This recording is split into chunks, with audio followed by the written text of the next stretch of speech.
దేవునికి మహిమ కలుగును గాక, దేవునికి స్తోత్రం కలుగును గాక. ప్రభునందు ప్రియులారా, మన మధ్యలోకి దైవజనులు ఉన్నారు కనుక మనం అందరం అట్లా కూర్చొని కొన్ని నిమిషాలు దేవుని సన్నిధిలో మౌనంగా ఉండి దేవుని మాట వినాల్సినదిగా ప్రభు అయిన యేసుక్రీస్తు నామములో మీకు అందరికి శుభములు వందనాలు తెలియజేస్తున్నాము. మనం అందరం కూడా ఈ కూడికి అనంతరము మన కొరకు ప్రత్యేకంగా సుజ్ఞానం మంచి ప్రయాసతో ఈరోజు మనందరికి మంచి విందు ఏర్పాటు చేశాడు కనుక సుజ్ఞానం కుటుంబానికి కూడా మంచి ఆశీర్వాదం రావాలని కూడా దైవజనుల ద్వారా తర్వాత ప్రార్థన కూడా చేయిస్తాం. ఈ సమయాన్ని అయ్యగారికి అప్పగిస్తున్నాను. Praise the lord. దేవుని నామమునకు స్తోత్రం కలుగును గాక. క్రీస్తునందు ప్రియులారా, ఈ రాత్రి కాలంలో ఈ రీతిగా మనం కూడుకోవడానికి దేవుడు మనకు చూపిన కృపను బట్టి దేవుని స్తుతిస్తున్నాం. అలాగే నేను ఇక్కడ మీ ముందు నిలబడి మీతో దేవుని మాటలు పంచుకోవడానికి దేవుడు నాకు ఇచ్చిన అవకాశాన్ని బట్టి దేవుడిని స్తుతిస్తున్నాను. అలాగే నాకు ఈ సమయాన్ని అప్పగించిన ఈ మీటింగ్ కన్వీనర్ అయినటువంటి శాంతరాజయ్య గారికి, అలాగే స్థానిక సంఘ కాపరైన దేవేంద్రయ్య గారికి, నా తోటి దైవజనులకు కూడి వచ్చిన మీ అందరికి కూడా యేసుక్రీస్తు నామములో వందనాలు తెలియజేస్తున్నాను. ప్రియులారా, దేవుని వాక్యం చదువుకొని వాక్య ధ్యానంలోకి వెళ్దాము. దేవుని వాక్యము మనము ఈ పత్రికలో అంశం ఇవ్వబడింది. అదేంటంటే యోహాను సువార్త 8వ అధ్యాయము 47వ వచనాన్ని చదువుదాం. చదివి అంశాన్ని బట్టి మనం ముందుకు వెళ్దాం. దేవుని సంబంధైన వాడు దేవుని మాట వినును, మీరు దేవుని సంబంధులు కారు గనుకనే మీరు వినరని చెప్పాను. చిన్న ప్రార్థన. ప్రేమ కలిగిన దేవా, పరిశుద్ధుడా, పరమ తండ్రి, నీ ప్రియ కుమారుడు, మా ప్రాణ రక్షకుడు, విమోచకుడైన యేసుక్రీస్తు పరిశుద్ధ నామమున వందనాలు, స్తుతులు, స్తోత్రం చెల్లిస్తున్నాం. దయలేని తండ్రి, ఈ సమయంలో నాయన మీరు ఇచ్చిన మీ కృపను బట్టి స్తోత్రం చెల్లిస్తున్నాం. మీరు మా ముందుకు తెచ్చిన లేఖనాలను బట్టి స్తోత్రం. ఈ చదివిన లేఖనాన్ని విరిచిపంచడానికి ఎంత మాత్రం నేను యోగుడును కాను, అల్పుడు నాయకుడును, చెత్తను, బూడిదని, ధూళిని, దుమ్మును నాయన మీరే మరుగుపరిచి మాట్లాడమని ప్రార్థన చేస్తున్నాను. వింటున్నా మాకు మంచి తెలివి, జ్ఞాన, వివేచన అనుగ్రహించి మీరు మాట్లాడి మయం పొందమని, సాతాను ఆటంకాలను దూరపరిచి మీ గణనామానికి మేము తెచ్చుకున్నామని యేసుక్రీస్తు నామమున అడిగి ప్రార్థించి వాక్యంలోకి వెళ్తున్నాము తండ్రి. ఆమేన్. ప్రియులారా, మనం చదివినటువంటి వాక్య భాగం మనకు తెలియజేస్తా ఉంది. ఏమిటంటే దేవుని సంబంధమైన వాడు దేవుని మాట వింటాడు అని. ఎవరండి దేవుని మాట వినేది? ఎవరైతే దేవుని సంబంధులై ఉన్నారో వారు దేవుని మాట వింటారు.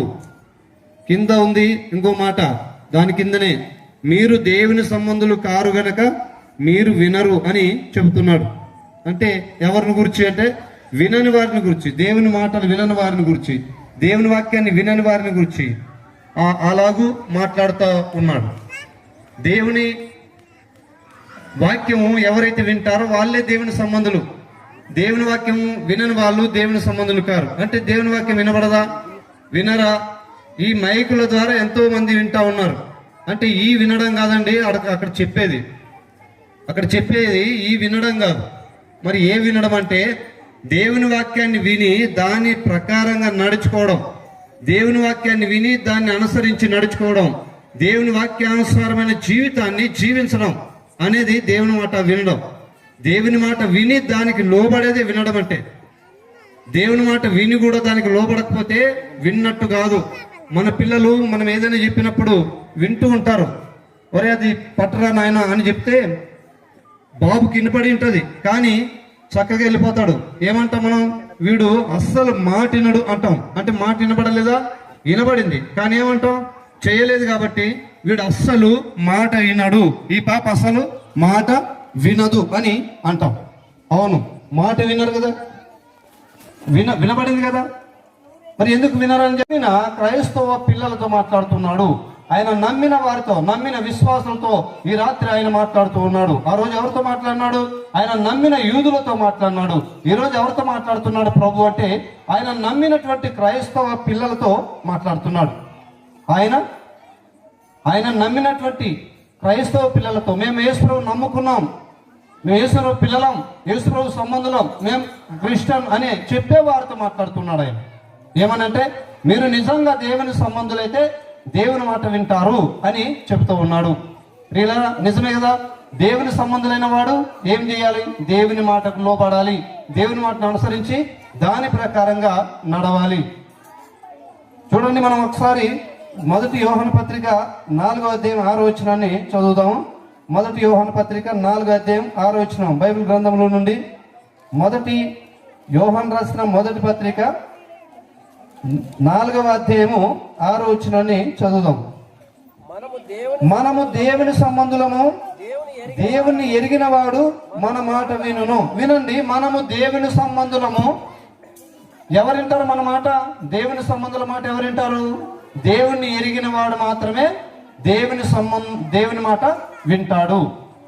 అక్కడ ఏమని రాయబడి ఉంది? యోహాను సువార్త 8వ అధ్యాయంలో 47వ వచనంలో దేవుని సంబంధులైన వారు దేవుని మాట వింటారు. ఇక్కడ ఏమని రాయబడి ఉంది? మనము దేవుని సంబంధులము, ఎవరైతే దేవుణ్ణి ఎరిగి ఉన్నాడో వాడు మన మాట వింటాడు అని రాయబడి ఉంది. అవునండి, దేవుని సంబంధులైన వారు దేవుని మాట వింటారు. దేవుని సంబంధులైన వారి మాట ఎవరు వింటారంటే దేవుణ్ణి ఎరిగిన వారు వింటారు. దేవుణ్ణి ఎరగడం అంటే ఏంటి? దేవుణ్ణి ఎరగడం అంటే నాకు తెలుసు యేసుప్రభు అనడం కాదు. దేవుని ఎరగడం అంటే, దేవుని ఎరగడం అంటే యేసుక్రీస్తు ప్రభువు నాకు బాగా తెలుసు అని చెప్పడం కాదండి. దేవుని ఎరగడం అంటే ఏమిటి? దేవుని ఎరగడం అంటే ఒకసారి మనం చూస్తే అదే 1 యోహాను పత్రిక 2వ అధ్యాయము 4వ వచనాన్ని చదువుదాం. 3-4 వచనాలు చదువుదాం. మరియు మనం ఆయన ఆజ్ఞలను గైకొనిన ఎడల దీని వలన ఆయనను ఎరిగి ఉన్నామని తెలుసుకుందుము అని రాయబడ్డది. ఎట్లా ఎరిగిన వారంటే ఎలాగ ఎరగడం? ఆయన ఆజ్ఞలను గైకొనటం వలన ఆయనను ఎరిగినామనడానికి రుజువు. మనం ఆయన ఎరుగుదుము, ఆయన మనకు తెలుసు, ఆయన నాకు బాగా తెలుసు అని చెప్పుకోవడానికి రుజువు ఏమిటంటే మనం ఆయన ఆజ్ఞలను అనుసరించి నడవడమే, ఆయన మాట వినే దానికి లోబడి నడవడమే. అప్పుడే మనం దేవుణ్ణి ఎరిగినట్ట. కాబట్టి దేవుని సంబంధం అయిన వాడు దేవుని మాట వింటాడు. మనము దేవుని సంబంధులం కాబట్టి దేవుని ఎరిగిన వాడు మన మాట వింటాడు. దేవుని సంబంధి కానివాడు మన మాట వినడు అని రాయబడి ఉంది. దేవుని ఎరిగిన వాడు అంటే ఎవరు అంటే దేవుని వాక్యాన్ని అనుసరించేవాడు, దేవుని ఆజ్ఞలను అనుసరించి నడిచేవాడు అని రాయబడి ఉంది. దేవుని ఆజ్ఞలను అనుసరించి ఎవరైతే నడుస్తారో వారు దేవుణ్ణి ఎరిగిన వారు. 4వ వచనంలో చెబుతున్నాడు ఏంటంటే 4వ వచనంలో మరియు మనం ఆయన ఆజ్ఞలను 4వ వచనంలో ఆయనను ఎరిగి ఉన్నామని చెప్పుకొనొచ్చు, ఆయన ఆజ్ఞలను గైకొనని వాడు అబద్ధికుడు, వానిలో సత్యం లేదు అని చెప్తున్నాడు. ఏమని? మేము ఆయన ఎరుగుదుము, యేసుప్రభు మాకు తెలుసు, యేసుక్రీస్తుని మేము ఎరుగుదామని చెప్పుకుంటూ ఆయన ఆజ్ఞలను అనుసరించిన వాడు అబద్ధికుడు, సత్యం వానిలో ఉండదు అని రాయబడి ఉంది. ఏమిటండి సత్యం అంటే? సత్యం అంటే ఏంటి?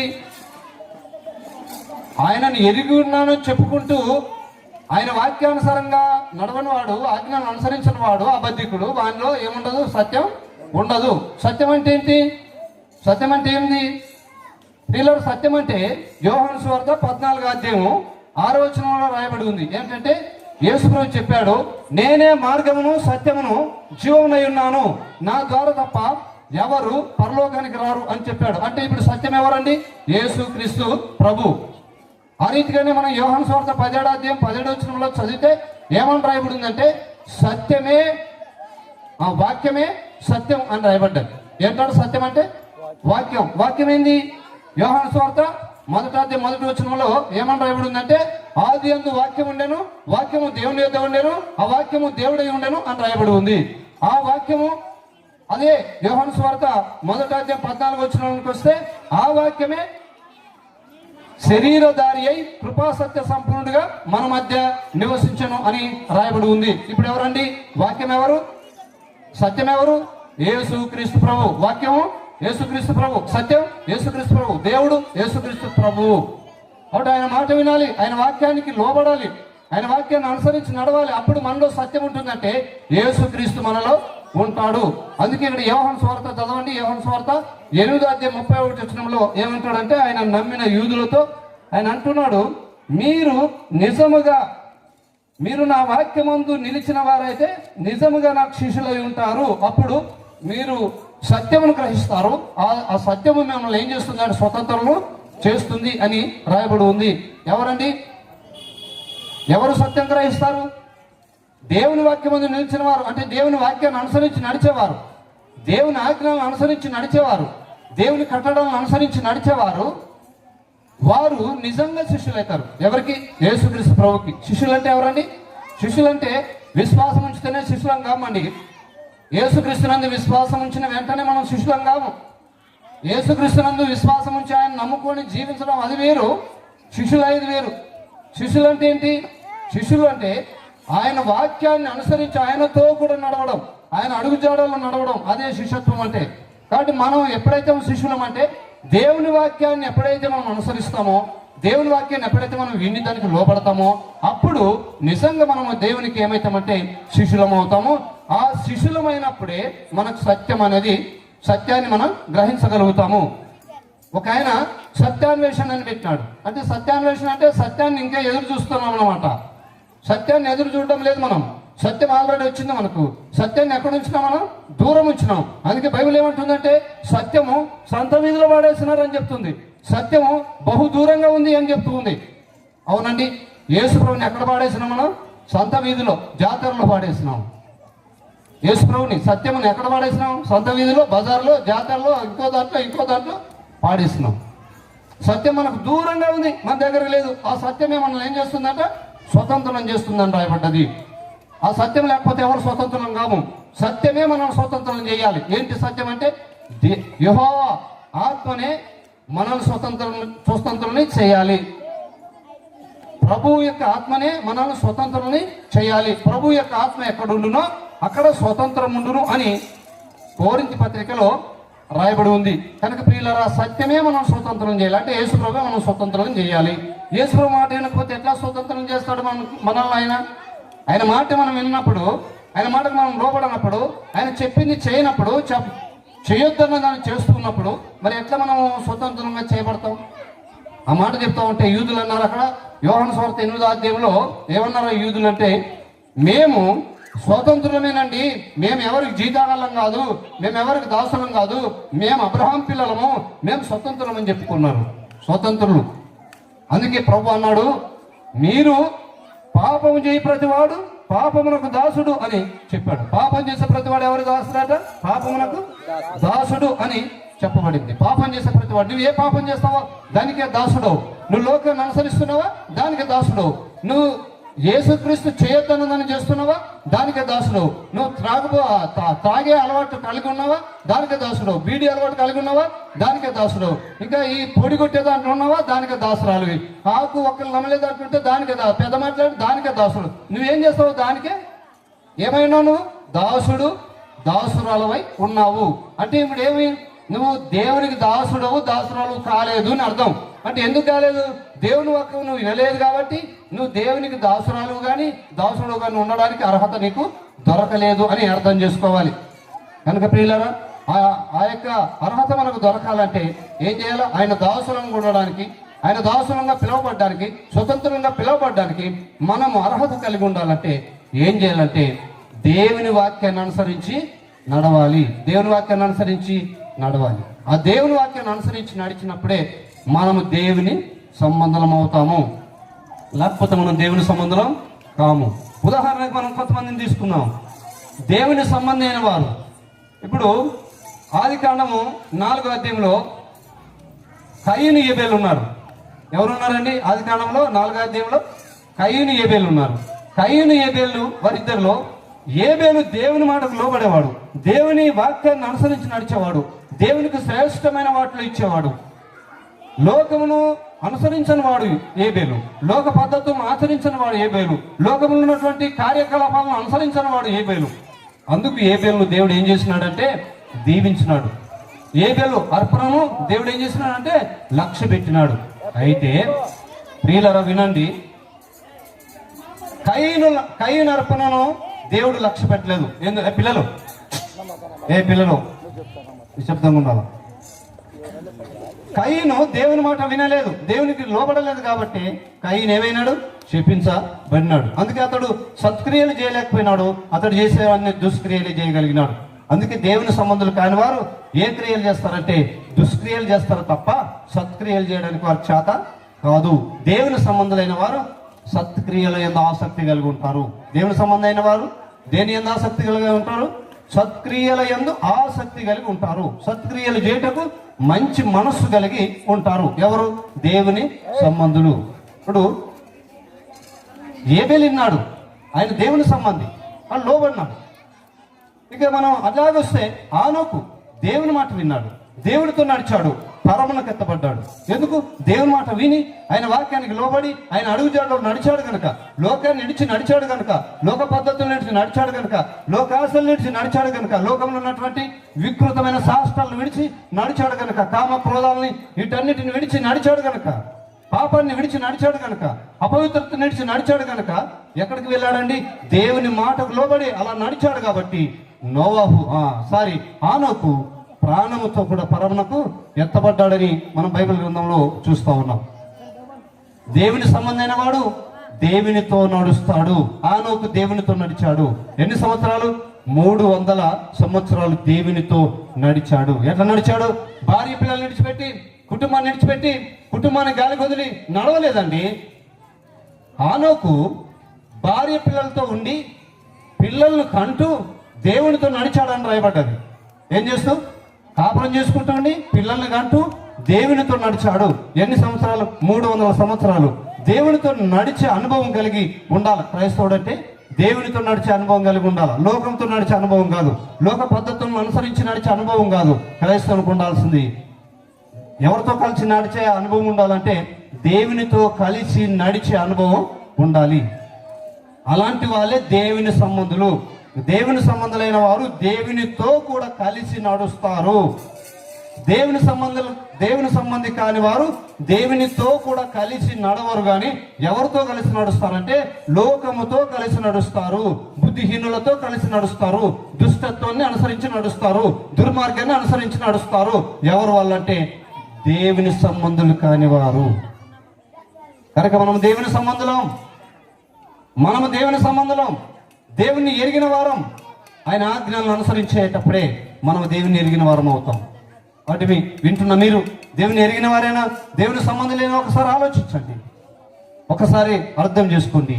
దేవుని సంబంధులైన వారు దేవుని పనులే తప్ప, నీతి క్రియలే తప్ప వేరేవేవి చేయరు. ఇవన్నీ ఏమి చేయరు. లోకంలో ఉన్న అన్నీ కూడా ఏమీ చేయరు. ఇంకా నేను వాటి పేరు చెప్పాల్సిన పనులు మీకు అర్థమవుతుంది, ఏమేమి చేయకూడదు అనేది. వాటన్నిటిని చేసేవారు దేవుని సంబంధులు కాకుండా పోతారు. జాగ్రత్తగా ఆలోచించండి. మనం దేవుని సంబంధులు కాకుండా పోతే స్వాతంత్రం ఉండదు. ఏంటి ఆ స్వాతంత్రం అంటే? పరలోకం వెళ్ళే స్వాతంత్రత మనకు ఉండదు. ఆ స్వాతంత్రత మనకు కావాలంటే ఈ లోకంలో ఉన్న ఈ కార్యకలాపాలు, ఈ లోకంలో ఉన్న పద్ధతులు, ఈ లోకంలో ఉన్నటువంటి ఈ వికృతమైన శాస్త్రాలు, వీటన్నిటిని కూడా ఏం చేయాలంటే మనం వదిలి పెట్టాలి. కాబట్టి ప్రియులారా, ఏబేలు దేవుని సంబంధి దేవుని మాట విని దేవుని చేత సాక్ష్యం పొందినాడు. ఆనోకు దేవుని మాట విని దేవునితో కూడా నడిచి ప్రాణముతోనే పరమునకు వెళ్ళాడు. అయితే మనం ప్రభుతో నడిస్తేనే పరలోకం వెళ్తాం. ప్రభుతో కూడా నడిస్తేనే, ప్రభు చెప్పింది వింటూ నడుస్తేనే, ఆయన వాక్యాన్ని అనుసరించి నడుస్తేనే పరలోకానికి వెళ్తాం. అలాగే మనం చూస్తే నోవాహుతో దేవుడు చెప్పాడు. ఏమని చెప్పాడంటే, ఈ తరము వారిలో నీవు మాత్రమే నాకు నీతిమంతుడుగా కనబడినావు. దేశమంతా, లోకమంతా ఏమైంది? పాడైపోయింది, లోకమంతా చెడిపోయింది, లోకులందరూ తమ మార్గంలో చెడిపేసుకున్నారు అని చెప్తూ వచ్చి ఆదికాండం 6 ఏం చెప్తున్నాడంటే నోవాహు నువ్వు మాత్రమే ఈ తరము వారిలో నీతిమంతుడుగా కనపడుతున్నావు, నువ్వు మాత్రమే నా మాట వినేవాడుగా కనపడుతున్నావు, నీవు మాత్రమే నన్ను అనుసరించేవాడుగా కనపడుతున్నావు, నువ్వు మాత్రమే నన్ను గణపరిచేవాడిగా కనబడుతున్నావు, నీలో మాత్రమే నీతిని నేను చూస్తూ ఉన్నాను, నీలో మాత్రమే పరిశుద్ధతని నేను చూస్తున్నాను. కాబట్టి నువ్వేం చేస్తావు తెలుసా? ఓడను సిద్ధం చేసుకో. కారణం ఏంటంటే ఈ భూమి మీద ఉన్న ఈ పాపాన్ని నేను చూడలేకపోతున్నాను. భూమి మీద మనుషులు చేసిన పాపాన్ని బట్టి భూమిలో ఉన్నటువంటి జంతువులను, జీవరాశులన్నిటిని కూడా నేను సర్వనాశనం చేసేస్తాను.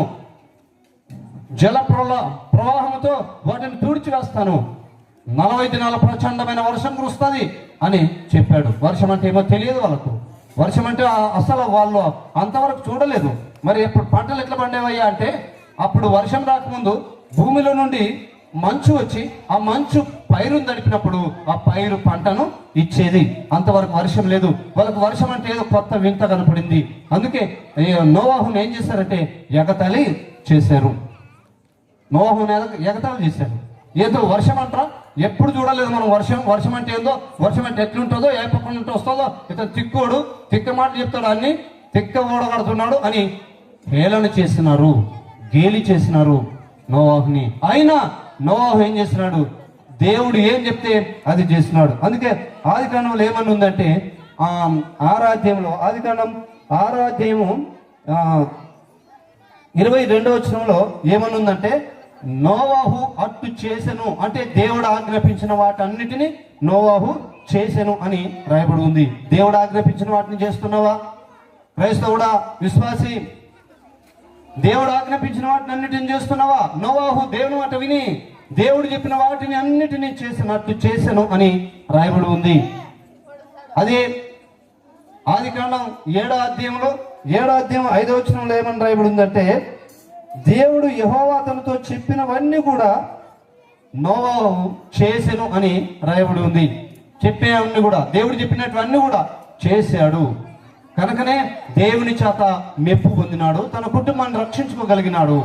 లోకమంతా పాడైపోతుంటే, లోకమంతా నాశనం అవుతుంటే, లోకమంతా జల ప్రవాహం ద్వారా కొట్టుకొని వెళ్తా ఉంటే తన కుటుంబాన్ని మాత్రమే రక్షించుకోగలిగినాడు. కారణం ఏంటంటే దేవుని మాట విన్నాడు కనుకనే, దేవుని మాటకు లోబడ్డాడు కనుకనే, దేవునికి విలువనిచ్చి బ్రతికాడు కనుకనే, పరిశుద్ధతను కాపాడుకొని బ్రతికాడు కనుకనే, పరిశుద్ధత యందు ఆసక్తి కలిగి, సత్క్రియలు చేయడం ఆసక్తి కలిగి బ్రతికాడు కనుకనే అతని కుటుంబము రక్షింపబడింది. నువ్వు అలా బ్రతికితే, నోవాహు వలె నువ్వు బ్రతికితే రక్షించబడతావు. నీ కుటుంబం రక్షించబడుతుంది. నీ పొరుగు వారు రక్షించబడతారు. నీ గ్రామం వారు రక్షించబడతారు. నీ వలన అనేక జనములు రక్షించబడతారు. ప్రియులారా, దేవుని మాట వింటే మనకొక్కరికే కాదు క్షేమం, మన చుట్టుపక్కల వారికి కూడా క్షేమాన్ని మనం ఇచ్చిన వరం అవుతాము. అబ్రహాం విషయంలో మనం వస్తే, అబ్రహాం దేవుడు పిలిచాడు. ఆదికాండం 12వ అధ్యాయంలో మొదటి 2-3 వచనాలు చదివితే, అబ్రహామును నీ ఇంటిని, నీ దేశము, నీ సొంత ప్రజలు, నీ తల్లిదండ్రులు అందరిని విడిచి నువ్వు రా, నేను చెప్పే చోటికి వెళ్ళు, నిన్ను ఆశీర్వదిస్తాను, నిన్ను దీవిస్తాను అని దేవుడు పిలిచాడు. దేవుని మాటకు లోబడి ఆయన ఏం చేయాలి, ఎక్కడికి వెళ్ళాలా, ఎక్కడికి వెళ్తే నాకు లాభం ఏముంది, ఎవరు కూడి పెడతారు, ఎక్కడ బ్రతకాలి, నేను ఎక్కడ ఉండాలా అని అడగకుండా దేవుడు పిలిస్తే ఊరికనే వచ్చేసినాడు. దేవుని మాటకు లోబడ్డాడు. ఎన్నో ఇబ్బందులు ఎదుర్కొన్నాడు అబ్రహాం. దేవుని మాట విని వచ్చి ఎన్నో ఇబ్బందులు, ఇరుకులు ఎదుర్కొన్నాడు. ప్రియులారా, దేవుని వాక్యాన్ని మనం అనుసరించినప్పుడు మనకి ఇబ్బందులు రావచ్చు, ఇరుకులు రావచ్చు, కష్టం రావచ్చు, కన్నీళ్ళు రావచ్చు. కానీ వాటన్నిటి నుంచి విడుదల చేసేది దేవుడే. నీతిమంతునికి అనేక ఆపదలు కలుగును, వాటన్నిటి నుండి తప్పించేవాడు ఎవరంటే దేవుడు అని వాక్యం చెప్తూ ఉంది. కాబట్టి ఆయన మనల్ని తప్పించేవాడు, ఆయన మనం తప్పించేవాడు.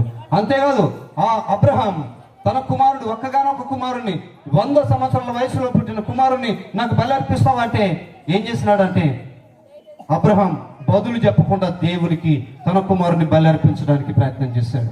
అందుకే దేవుడు అన్నాడు, నువ్వు నా మాట విని నీ కుమారుడు నాకు ఇయ్యడానికి ఎనికి తీయలేదు కనుక నువ్వు నాకు భయపడుతున్నావని, నువ్వు నా మాట వింటావని, లోబడతావని నాకు అర్థమైంది. కాబట్టి నీ కుమారుని ఏం చేయొద్దు అని చెప్పాడు. ప్రియులారా, మన జీవితం ఏంటో ప్రభుకు అర్థం కావాలి. మన జీవితం ఏంటో ప్రభుకి స్పష్టంగా తెలిసిపోవాలి. కాబట్టి మన జీవితాన్ని ప్రభు అడుగుతున్నాడు, ఇస్తామా? అబ్రహాం తన జీవితం లాంటి కుమారుణ్ణి ఇవ్వమంటే సంతోషంగా ఇవ్వడానికి ఇష్టపడ్డాడు. మన జీవితాన్ని, మన ఆత్మను దేవుడు అడుగుతున్నాడు. అంటే మన హృదయాన్ని దేవుడు అడుగుతున్నాడు, ఇస్తావా?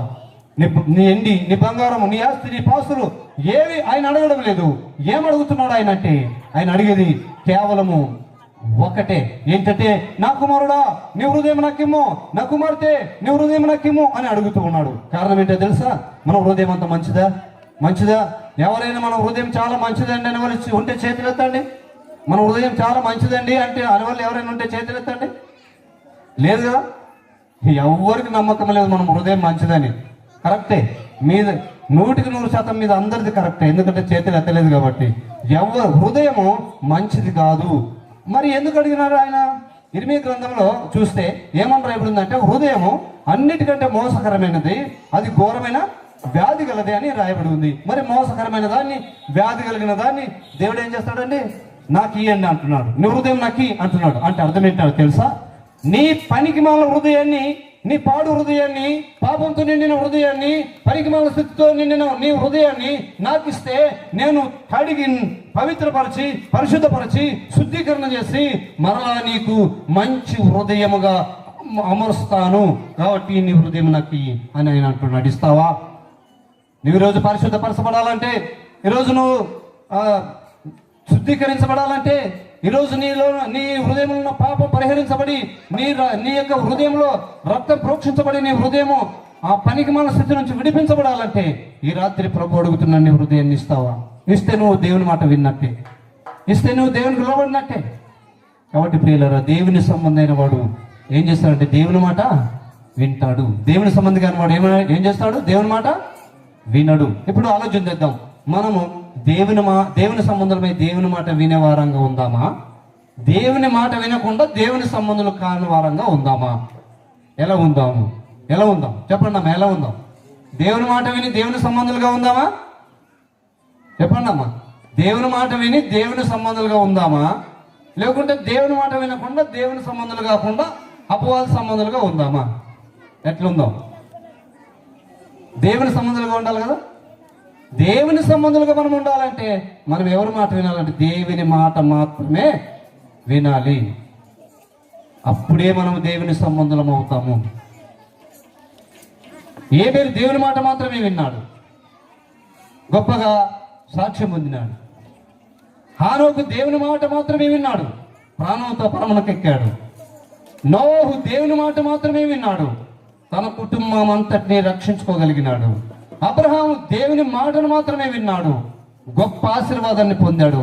మామూలు ఆశీర్వాదం కాదు అబ్రహాం పొందిన ఆశీర్వాదం. అబ్రహాముకు దేవుడిచ్చిన ఆశీర్వాదం మామూలుది కాదు.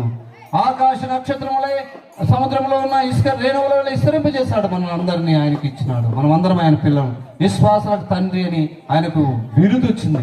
ఎందుకు? దేవుని మాట విన్నందుకు. అందుకే అతడు దేవుని నమ్మెను, అతడు నీతిగా ఎంచబడెను అని రాయబడి ఉంది. దేవుని నమ్మితేనే నీతిగా ఎంచబడతాం.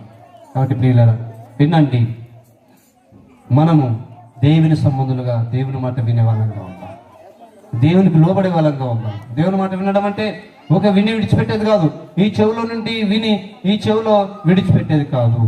దేవుని మాట వినడం అంటే దానికి లోబడి నడుచుకోవడమే. కాబట్టి మనం దానికి లోబడి నడుచుకోవడానికి ఇష్టపడతాం, ఆయన దగ్గరకు వస్తాం. ఇంతవరకు నువ్వు వినలేదేమో, విని కూడా వినని దానిలాగా లోబడకుండా, అనుసరించకుండా, ఆజ్ఞలను పాటించకుండా, ఆయన అడుగుతాడని నడవకుండా బ్రతికినవేమో, ఈ రాత్రి అయినా ప్రభు దగ్గరికి రా. ప్రభువా, నన్ను క్షమించమని చెప్పు. ఒకవేళ నువ్వు ఇది వరకు నడుస్తూ ఉన్నట్టయితే దేవుడు ఇంకా నిన్ను దీవిస్తాడు, ఆశీర్వదిస్తాడు, ఇంకా పరిశుద్ధపరిచి నిన్ను ఎత్తైన స్థాయికి తీసుకెళ్తాడు. అలా లేకపోతే ఈ రాత్రి రా. ప్రభువా, నిజమే, నేను ఇలా లేను, నీ మాట వినేవాడినిగా లేను, నీ మాట వినేదానిగా లేను, నీ మాటకు లోబడేదానిగా, నీ మాటకు లోబడని వానిగా లేను, నీ మాటకు లోబడేవానిగా లేను. అనేకమైన లోక పద్ధతులను అనుసరిస్తున్నాను, లోక కార్యాలను అనుసరిస్తున్నాను, దయతో నన్ను క్షమించు, ఈరోజు నాకు అవద్దు అని చెప్పు. తప్పకుండా ఆయన ఏం చేస్తాడంటే క్షమిస్తాడు. మనము మన పాపములను మనం ఒప్పుకున్న ఎడల ఆయన నీతిమంతుడు, నమ్మదగినవాడు గనక మన పాపములను క్షమించి మన సమస్త దుర్నీతి నుండి ఏం చేస్తాడంటే మనల్ని పవిత్రులుగా చేస్తాడు అని రాయబడి ఉంది. కాబట్టి ఆయన మనల్ని పవిత్రులుగా చేస్తాడు. రండి, ఒప్పుకోండి, విడిచిపెట్టండి, పాపక్షమాపణ పొందండి, పరిశుద్ధులుగా తీర్చబడి పరలోకం వెళ్ళండి. నమ్మిన వాళ్ళకి చెప్తున్నా, మీరు నమ్మి ఇదివరకే వాక్యాన్ని అనుసరించి నడుస్తూ ఉన్నట్టయితే మీరు కలిగి ఉన్న దాన్ని ఎవడు అపహరించకుండా మీరు గట్టిగా పట్టుకొని మీ రక్షణను అనుదినము భయముతో వణుకుతో కాపాడుకోండి. నమ్మని వారికి చెప్తున్నా, ఈ రాత్రి అయినా యేసుప్రభువుని నమ్మండి. యేసు క్రీస్తు నామంలో తప్ప రక్షణ లేదు. కాబట్టి యేసుని నమ్మి మోక్షం చేరండి. దేవుడి కృప మీకు మాకు మనందరికీ దయచేయుగాక. చిన్న ప్రార్థన. ప్రేమ కలిగిన దేవా, వందనాలు, స్తోత్రాలు. మిగిలిన తండ్రి, అల్పుడు నాయకుడు నన్ను నిలబెట్టి మీరు మాట్లాడిన మాటలను బట్టి స్తోత్రం చెల్లిస్తున్నాను. ఆయన మీరు అందించిన మాటలు అమూల్యమైన మాటలు, వాటిని మా హృదయాల్లో ఉంచుకుని మేము తలపోసుకుంటూ వాటిని అనుసరించి జీవించడానికి, బ్రతకడానికి మీ కృప, మీ సన్నిధి, మీ సహాయం, మీ తోడు, మీ కాపుదల దయచేయమని, మేలు చేయమని, ముందున్న కార్యక్రమాన్ని మీరు దీవించమని యేసుక్రీస్తు నామములో అడుగుతున్నాం తండ్రి, ఆమేన్. మీ అందరికీ యేసుక్రీస్తు నామములో మరోసారి నా వందనాలు తెలియజేస్తూ సమయాన్ని అధ్యక్షుల గారికి